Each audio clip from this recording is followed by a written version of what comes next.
Thailand কম্বোডিয়ায় সংঘাত বন্ধে বন্ধুরাষ্ট্র Malaysia এবার তার ভূমিকা পালন করতে যাচ্ছে। শান্তি প্রতিষ্ঠায় এবার সীমান্ত সংঘাত থামানো ও অস্ত্রবিরতিতে পৌঁছাতে মালয়েশিয়া সরকারের ব্যবস্থাপনায় আলোচনায় বসতে যাচ্ছেন থাইল্যান্ড ও কম্বোডিয়ার শীর্ষ নেতারা। ২৮ জুলাই সোমবার এই শান্তি আলোচনায় মালয়েশিয়ার প্রধানমন্ত্রী আনোয়ার ইব্রাহিম সভাপতিত্ব করবেন। বৈঠকে চীন ও যুক্তরাষ্ট্রও অংশগ্রহণ করবে বলেও জানা গেছে।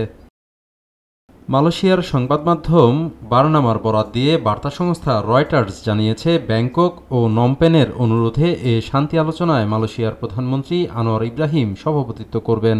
এদিকে এএফপির বরাতে বিবিসি জানিয়েছে, এই আলোচনায় চীন ও যুক্তরাষ্ট্রের প্রতিনিধিরাও অংশগ্রহণ করবেন। থাইল্যান্ডের সরকার বলছে, তারা আঞ্চলিক জোট আসিয়ানের চেয়ারের দায়িত্বে থাকা মালয়েশিয়ার আয়োজিত আলোচনায় অংশ নিতে যাচ্ছে। অন্যদিকে কম্বোডিয়ার প্রধানমন্ত্রী হুন মান্তে বলেছেন, আলোচনার সহ আয়োজক যুক্তরাষ্ট্র, সঙ্গে চীনও থাকছে।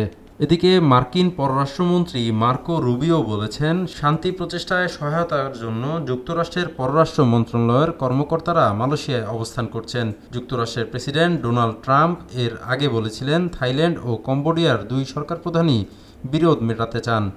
আবির শিকদার, সদ্য সংবাদ।